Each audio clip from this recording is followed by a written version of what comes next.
Convido então Reinaldo Passanese, da ISA-CETEP. Bom, muito boa tarde, senhor presidente Tiago de Barros Correia, senhores da mesa diretora, autoridades, senhoras e senhores presentes.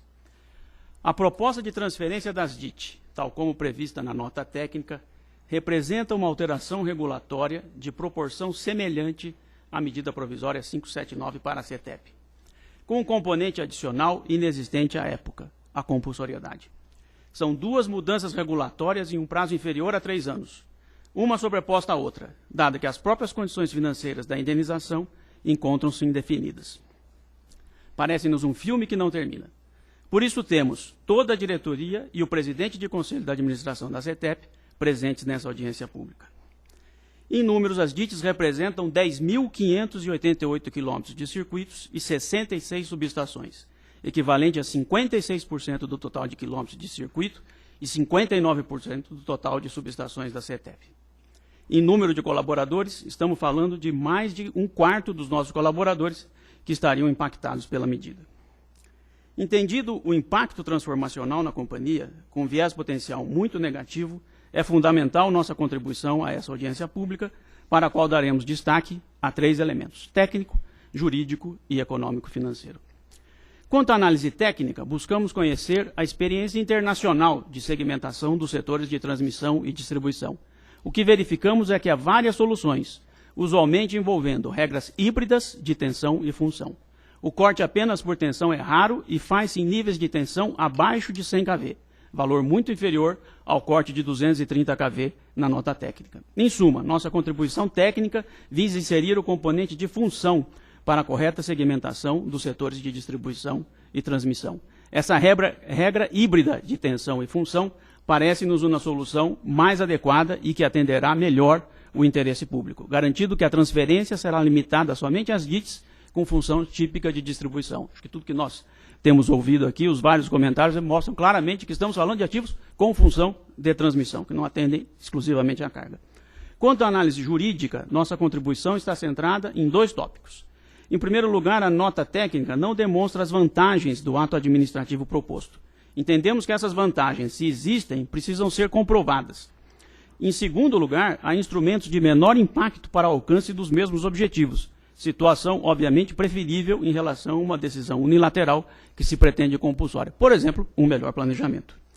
Quanto à motivação e às vantagens, discordamos da afirmação de que as transmissoras não atendem às necessidades de investimento e não possuem qualidade adequada de prestação de serviço. Essa afirmação, com certeza, não diz respeito à CETEP. Se não, vejamos, a CETEP investiu mais de 1 bilhão e 300 milhões de reais em DIT desde 2007, em termos nominais.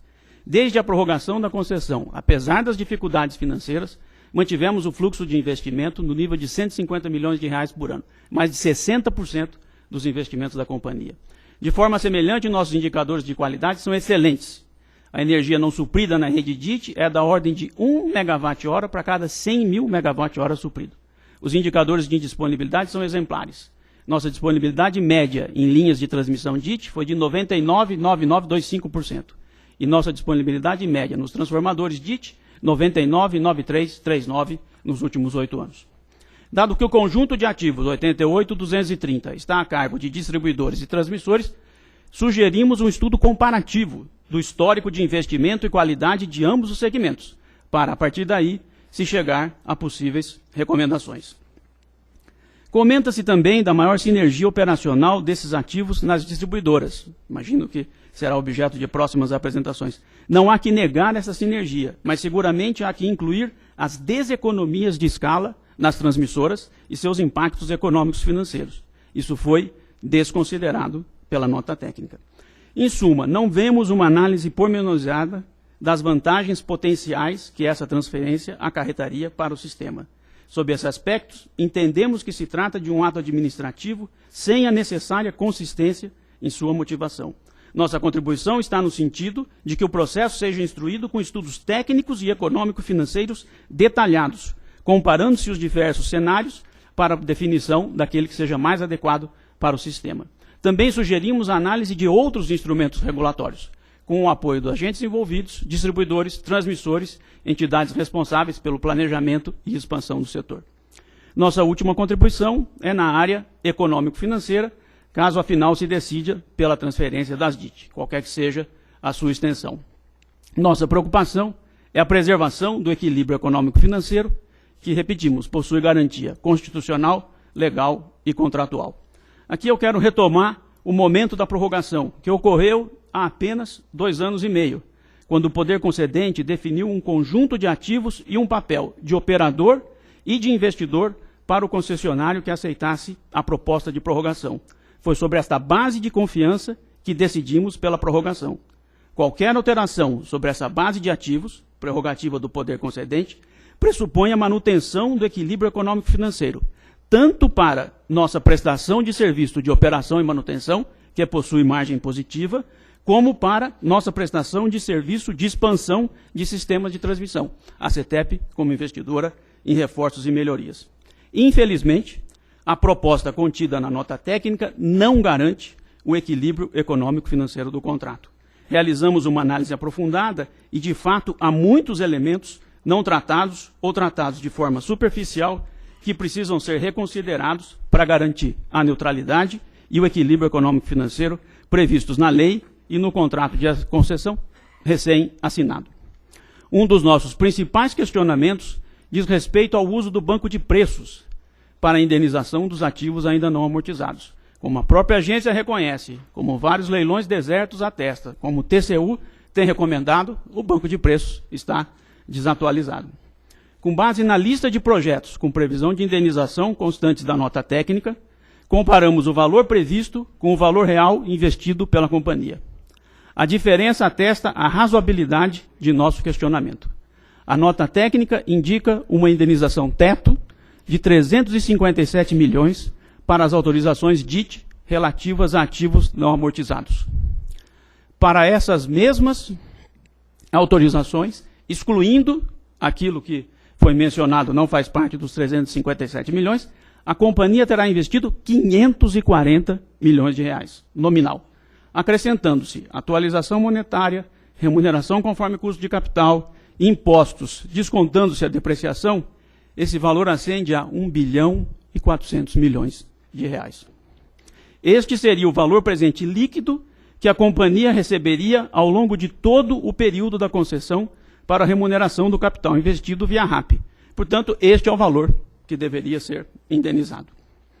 Qual a nossa contribuição neste tópico para a justa compensação no caso de uma decisão unilateral do poder concedente de transferência de ativos de forma a garantir o equilíbrio econômico-financeiro? Que a transferência seja tratada como uma transação de compra e venda de ativos. Entendemos que a compensação deveria refletir a diferença entre o valor econômico da empresa com as DIT, situação original existente à época da prorrogação do contrato, e o valor da empresa sem as DIT, transferência esta motivada por uma decisão unilateral do poder concedente. Apresentaremos uma estimativa de valor para a CETEP, conforme esta metodologia, nas contribuições escritas que serão apresentadas. Em conclusão, entendemos que o processo de transferência das DIT, conforme nota técnica, não pode prosperar. A motivação para uma mudança dessa magnitude precisa ser muito bem analisada e dimensionada, ainda mais quando se sabe que as empresas afetadas, as transmissoras, estão muito fragilizadas financeiramente e dependentes de decisões sobre indenização que sequer foram homologadas.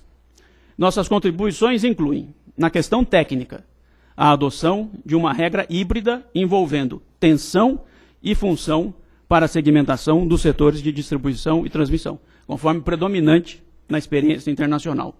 Sob a ótica jurídica, uma discussão aberta com os agentes para uma análise detalhada dos custos e benefícios associados à decisão pretendida, com a devida motivação do ato administrativo e com a preferência pelo uso de medidas menos extremas para o alcance das melhorias pretendidas.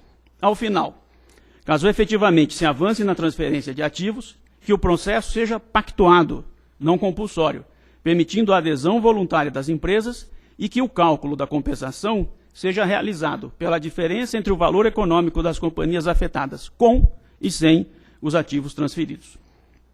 Por fim, queremos registrar nossa preocupação com os colaboradores da CETEP. Qualquer que seja a solução, Estes colaboradores merecem um capítulo e uma proteção especial. Afinal, foram eles quem se dedicaram e construíram os ativos que eventualmente serão transferidos. Muito obrigado.